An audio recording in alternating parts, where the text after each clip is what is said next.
Olá, meus amigos.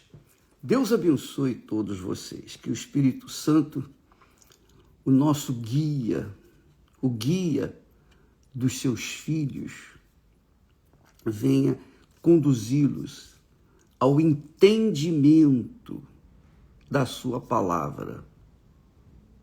Sem o Espírito Santo é impossível a pessoa entender ou colocar em prática a sua santa palavra. É impossível. A gente pode tentar, pode conseguir no início, mas não consegue manter-se na palavra de Deus, não consegue manter-se no Espírito. Veja só, quando o apóstolo Paulo escreve para a igreja, para os cristãos em Gálatas, ele diz, é muito preciosa essa palavra, ele diz: digo, porém, andai em espírito e não cumprireis a concupiscência da carne, quer dizer, andai em espírito e não satisfareis as concupiscências, os desejos ardentes da carne. Foi o conselho do Espírito Santo para a igreja, para os cristãos em Gálatas. Então, eu fiquei perguntando, puxa, como é que a pessoa pode andar em espírito,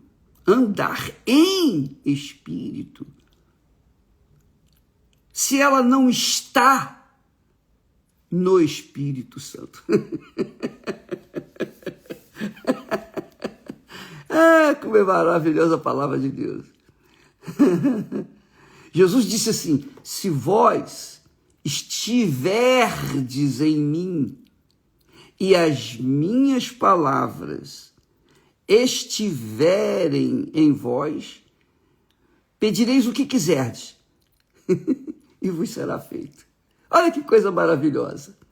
O apóstolo Paulo está dizendo: andai em espírito.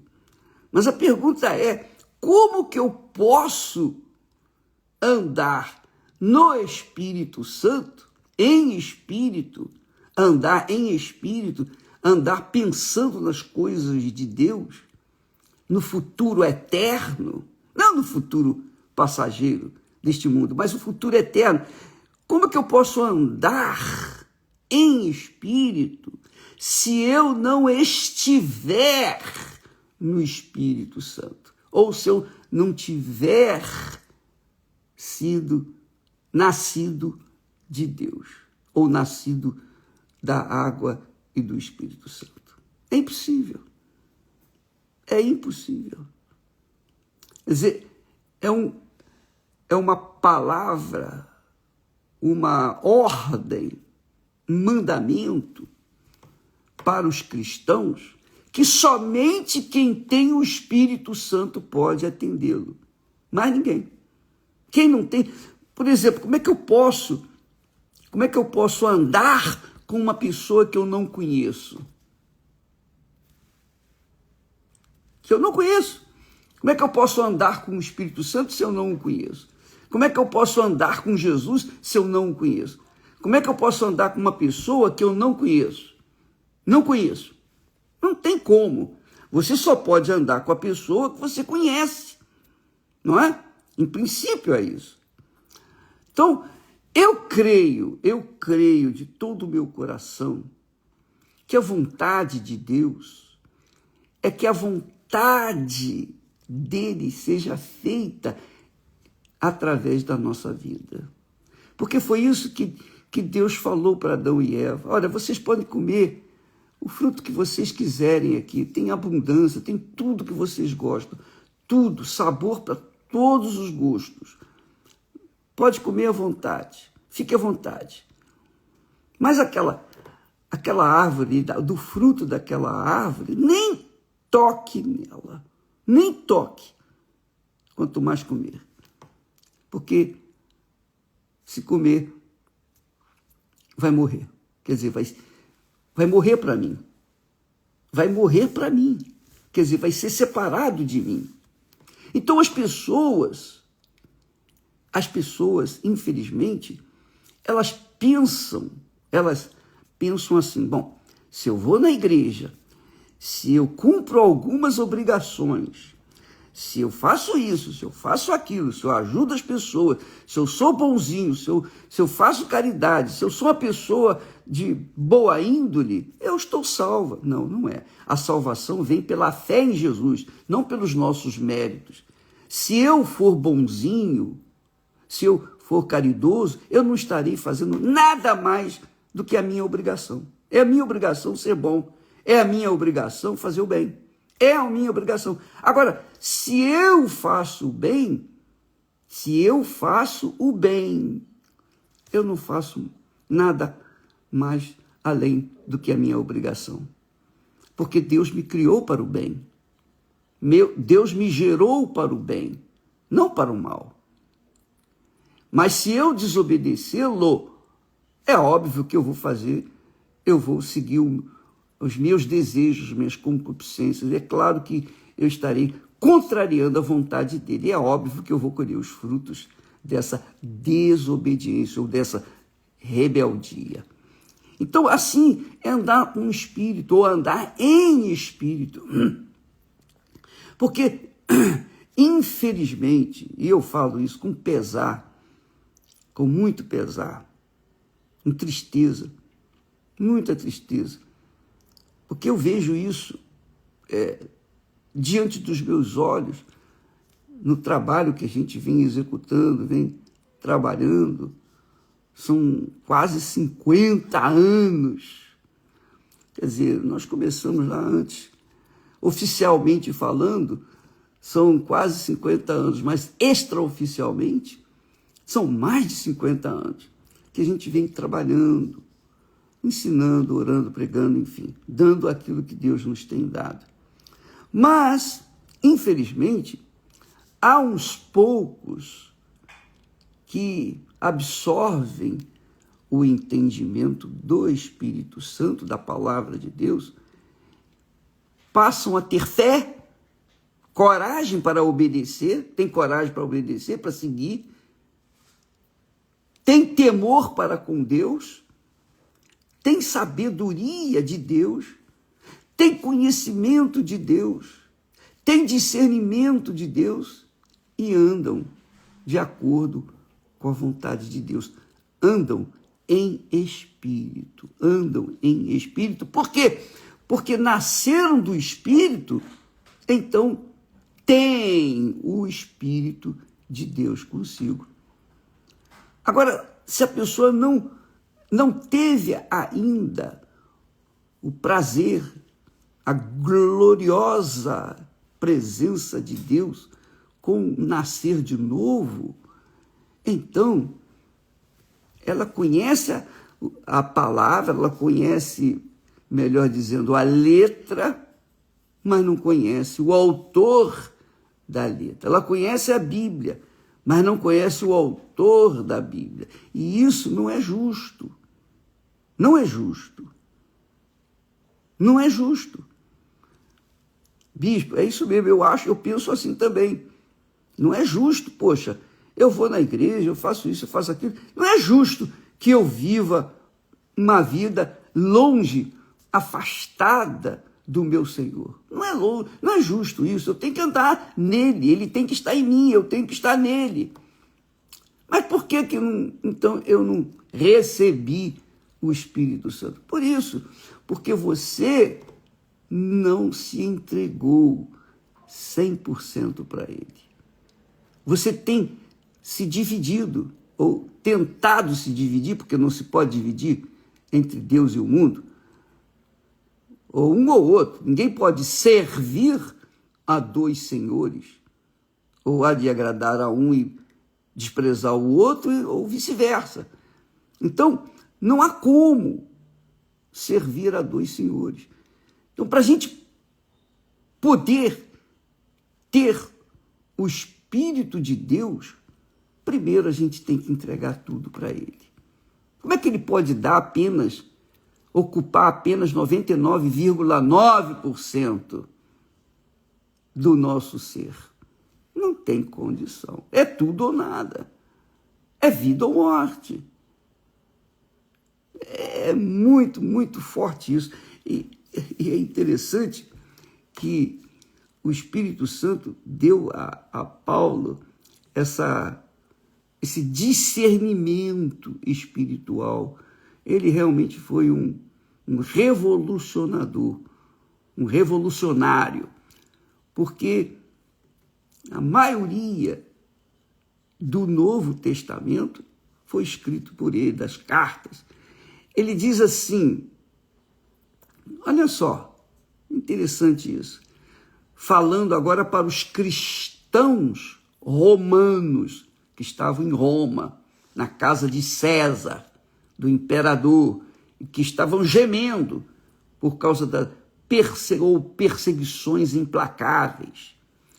Então, ele diz assim, olha só que forte, que coisa gloriosa. Ele diz assim, se fomos plantados juntamente com ele, referindo-se a Jesus, na semelhança da sua morte. Jesus, para me salvar, ele teve que morrer. Como é que eu posso querer ser salvo sem morrer também para ele? Não tem como. Olha, se fomos plantados juntamente com ele, plantados quer dizer batizados nas águas, morreu o corpo do pecado, se fomos plantados juntamente com ele, na semelhança da sua morte, porque o batismo nas águas é uma semelhança com a morte de Jesus.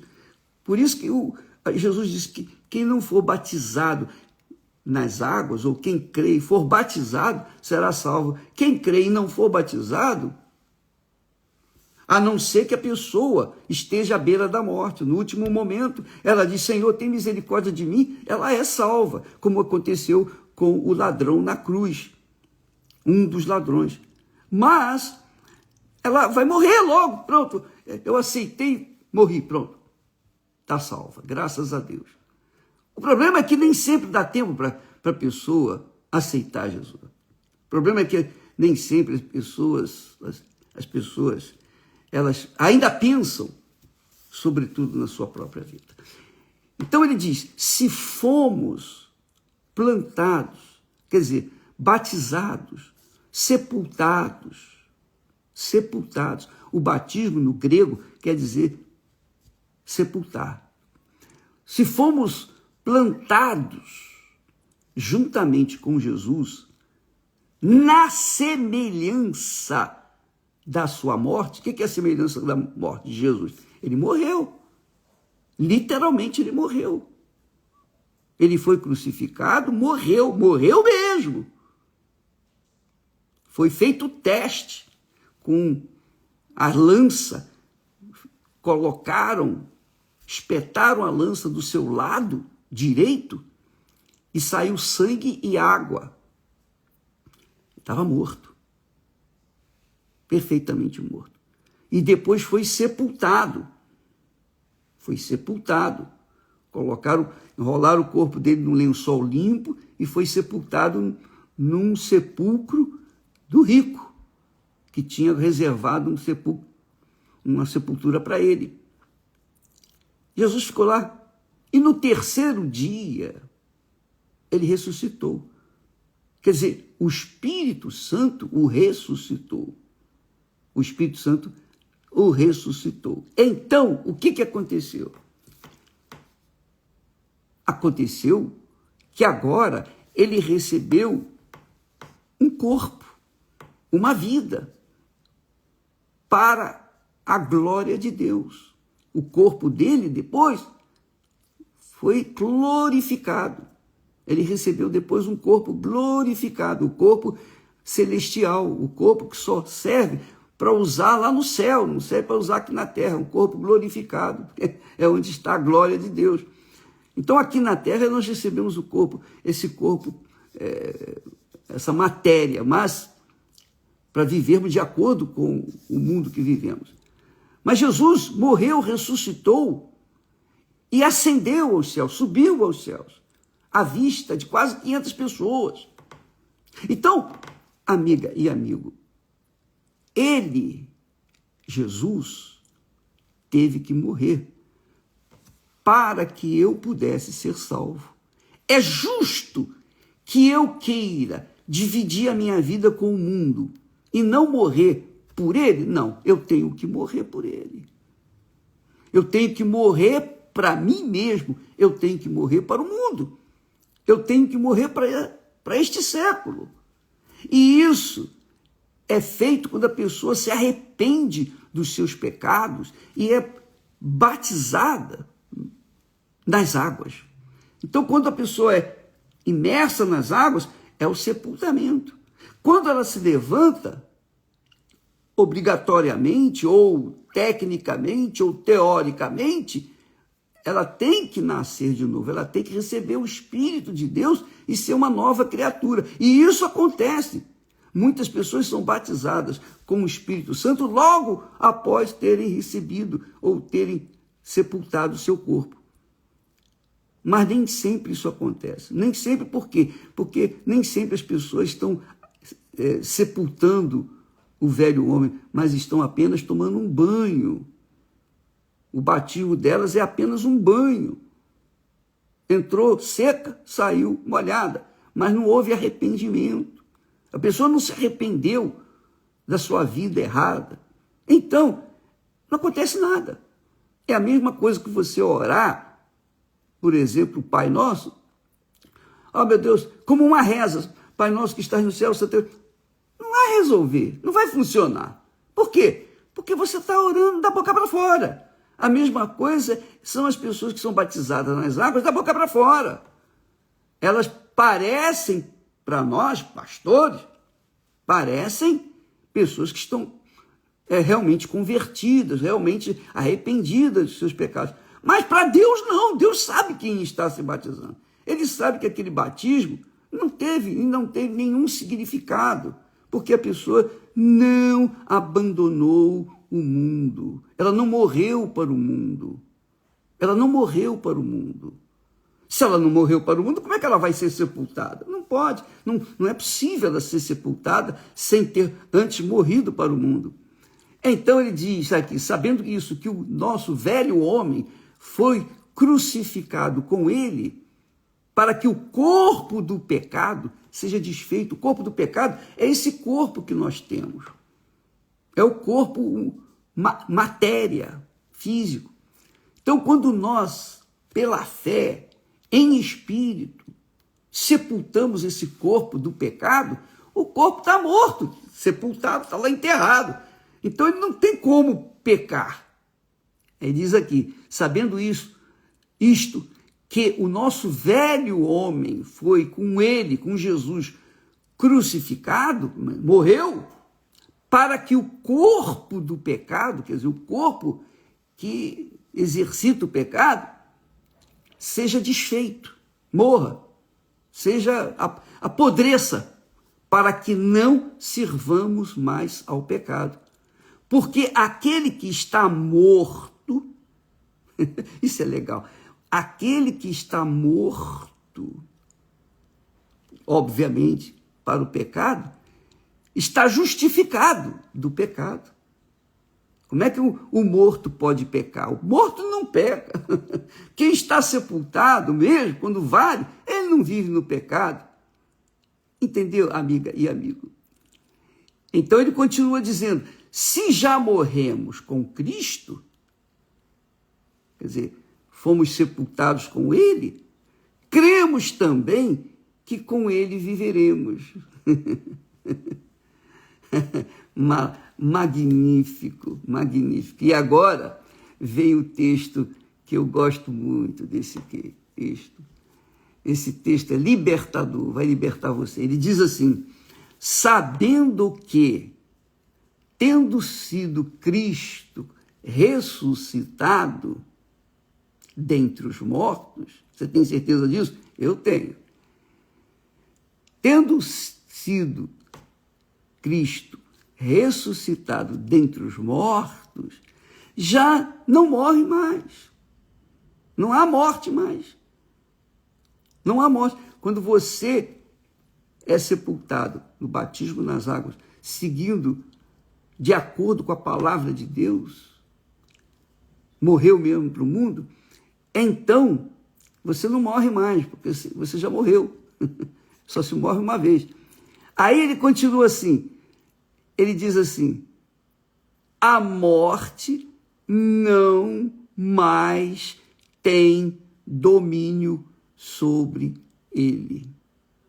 Quer dizer, quando a pessoa morre mesmo no batismo nas águas, quando ela é sepultada, morreu para o mundo, morreu para todo mundo. Morreu para si, morreu para os parentes, morreu para os entes queridos, morreu para esse mundo, morreu para a vaidade, morreu para as concupiscências, morreu para a carne. Morreu.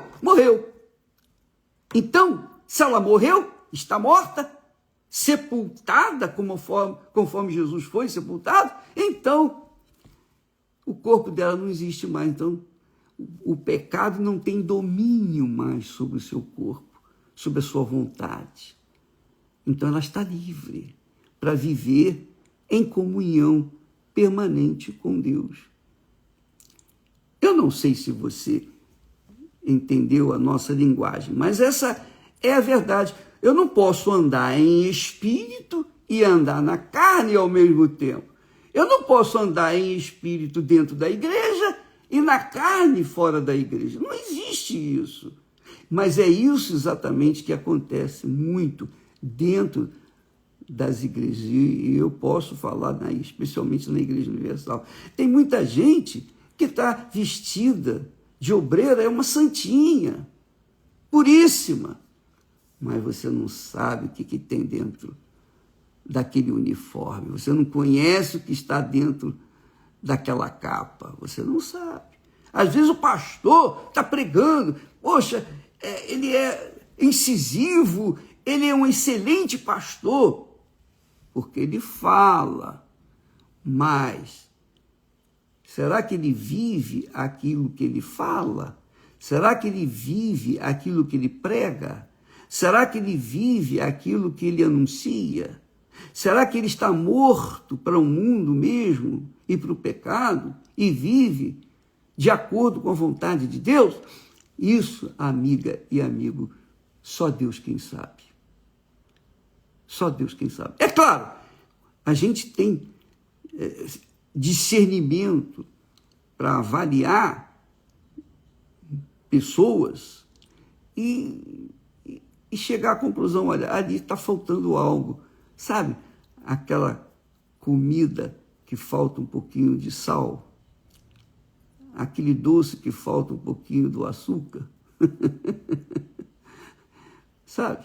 Pois é, assim são muitas pessoas que, infelizmente, estão dentro das igrejas, aparentemente são servas de Deus, mas isso dentro da igreja. Saiu da igreja, tira o uniforme de pastor, de esposa de pastor, de obreiro, sei lá, e aí veste o uniforme do pecado. Aí assume a identidade que tem, a identidade da carne. Então, para Deus, amiga e amigo, essa pessoa já está morta. Pode fazer o que quiser dentro da igreja, mas ela está morta. Então, como que essa pessoa pode andar em espírito se ela está viva para o mundo? Você só pode andar em espírito se você estiver morto para o mundo. O Paulo fala sobre isso. Mortos para Cristo, mas mortos para o mundo, melhor dizendo, mas vivos para Deus. Agora, se a pessoa estiver viva para o mundo, que é o pecado, ela está morta para Deus. Não há como combinar essas duas situações. Ou você está morto para o mundo e vivo para Deus, aí sim você anda em espírito, você pode andar em espírito. Você tem que andar em espírito. Agora, se você estiver viva para o mundo, viva para as vaidades desse mundo, para as concupiscências desse mundo, para as atrações deste mundo, você estará morta para Deus. Quer dizer, separada dele. Das duas, uma. Qual é a sua situação? Eu não sei. Mas uma coisa eu sei. Eu sei bem quem tenho crido, e não só crido, mas vivido, pautado a minha vida. Não é que eu mereça, não é que eu seja perfeito, não, eu não sou perfeito. Eu não sou perfeito. Mas o pecado não tem domínio sobre mim. Não tem mesmo.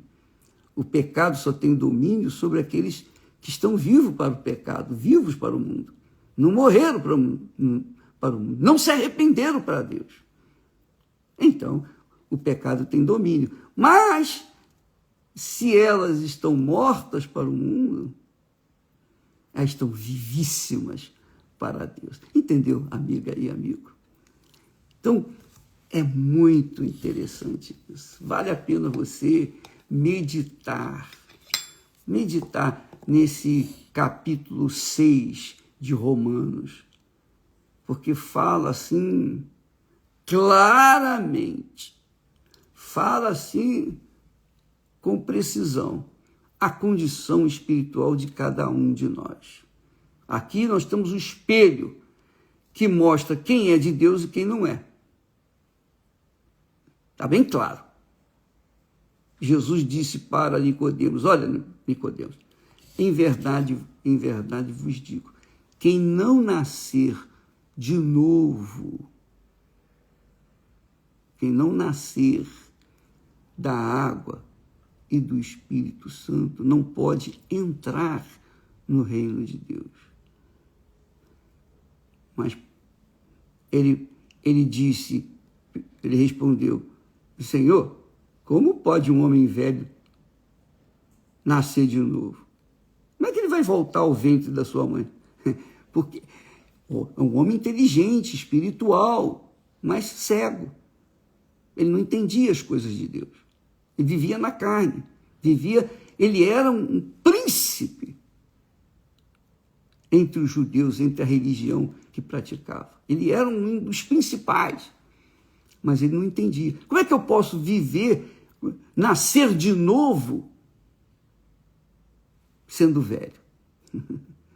Pois é, mas quando a pessoa é batizada nas águas, por imersão, ou mesmo por aspersão, no caso, a pessoa está no leito da morte, ela pode ser batizada com aspersão, não tem problema não. É válido, é a fé. Então, como é que eu posso voltar ao ventre materno? Não pode, claro, é impossível. Assim também é impossível que a pessoa seja salva, ou venha ressuscitar, ou venha entrar no reino de Deus, se ela não nascer da água e do Espírito Santo, se ela não for batizada de verdade, valeu o batismo, o batismo aconteceu com arrependimento. Se não houve arrependimento, o batismo dela foi um banho, mais nada. Só deu canseira para o pastor, coitado. Mas é a realidade. Agora, se ela vai para o batismo arrependida dos seus pecados, realmente, poxa, a minha vida, não, eu não aceito mais essa vida. A minha vida é podre, eu não quero mais essa vida. Eu quero uma vida nova. Meu Deus, tem misericórdia de mim, me perdoe, Deus perdoa. E ela se arrepende, ela não volta para aquela vida. Então, quando ela é batizada nas águas, ela batizou com segurança, que já não queria mais, já tinha morrido para o mundo, já tinha morrido para o pecado. Então, quando ela é batizada e se levanta das águas, ela vem viver para a glória de Deus, como foi conforme aconteceu com Jesus, quando ele ressuscitou, foi para a glória de Deus. Por isso recebeu um corpo glorificado para viver com o Pai. Entendeu, minha amiga e meu amigo? Bem, vamos ficar por aqui, amanhã voltaremos, vamos tratar, quem sabe, desse assunto, fortalecer essa ideia, para que todos possam compreender a teoria e terem fé para colocarem essa teoria em prática. Do contrário, a pessoa é apenas uma religiosa, pode ser até uma das principais da igreja, mas se não nasceu de novo, continua morta para Deus. Deus abençoe e até amanhã, em nome do Senhor Jesus. Graças a Deus.